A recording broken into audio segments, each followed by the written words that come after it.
Speaking of insightful, or at least controversial, another article from Wired.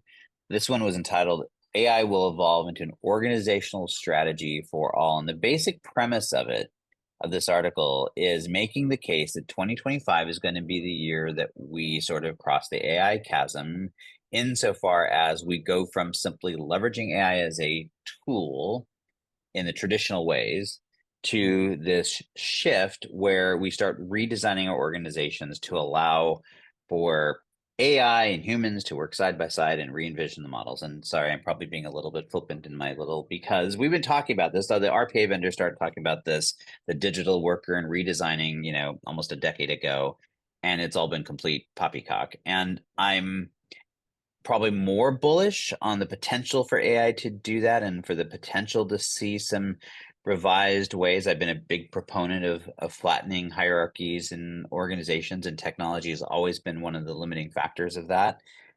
But organizations change very slowly, and these hierarchies were built for a reason. They were designed expressly to avoid and to fight against, to create inertia, to fight against change. So I'm to say that this is the big year that all that happens. I'm extremely skeptical. The best, I think, is that this may be the year that we start to see some shifts, maybe. So I'm Yeah, curious so what this your take is. article that you mentioned, written in Wired by Ethan Mollick, professor at Wharton. Obviously, he has a vested interest in talking about the use of AI for organizational management. I remember when I was working on my MBA, we definitely spent a lot of time talking about new organizational structures, such as the matrix structure, where you would report to different people based on your Always functional love role those. or productive role. Yes, and but here's the honest truth, like a lot of these HR management systems don't know how to support these types of flexible organizational management tool structures or theoretical structures. We've talked about holacracy, where everybody is supposed to be equal, but then you don't have a great idea of how to direct work.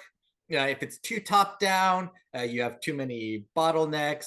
If you don't do enough engagement, sometimes lower level employees never get the teaching that they need to learn how to be mid-level or executive contributors. So it is a lot of complexity that can potentially be brought in by AI. And I could foresee something where you have these direct daily or weekly reports, and then you have perhaps more monthly or high level or strategic structural relationships that AI will help you keep in touch with, that you may not have realized were directly relevant to your work. But in practice, I'm not sure that we have systems that will be able to keep up with the AI recommendations.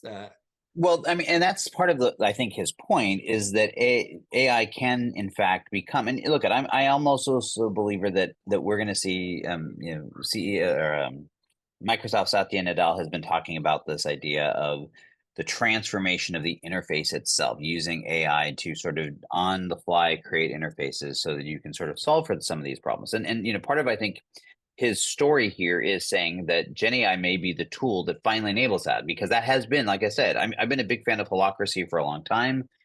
This idea of flattening models and rapid decision making and reorganizing dynamically around solving specific problems and creating that sort of organizational agility that you need to compete in a rapidly changing market. And one of the primary limiting factors has been that our systems were built for the exact opposite. Our systems were built along these hierarchical structures, and they did not allow for that sort of dynamism. I can never say the word. Dynamics. Dynamic. Yes, thank you.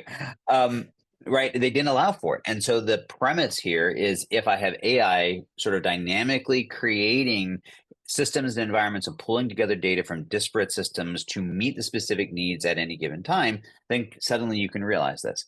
Okay, I get that. I buy that. I believe in that. However, he's sort of proposing this idea that AI becomes like a first class player, and like on an equal level par, where we're starting to redesign organizations where AI and humans are working together. Well, the challenge with that is that only works if we truly get to AGI, because I always need accountability in this model. And today I cannot hold AI accountable. I can only hold a human accountable, which means I can never have them as equal partners. I always have to have AI be a tool to that human who's making those decisions, because I need to be able to hold someone accountable in any organizational model, even if it's holocratic, right?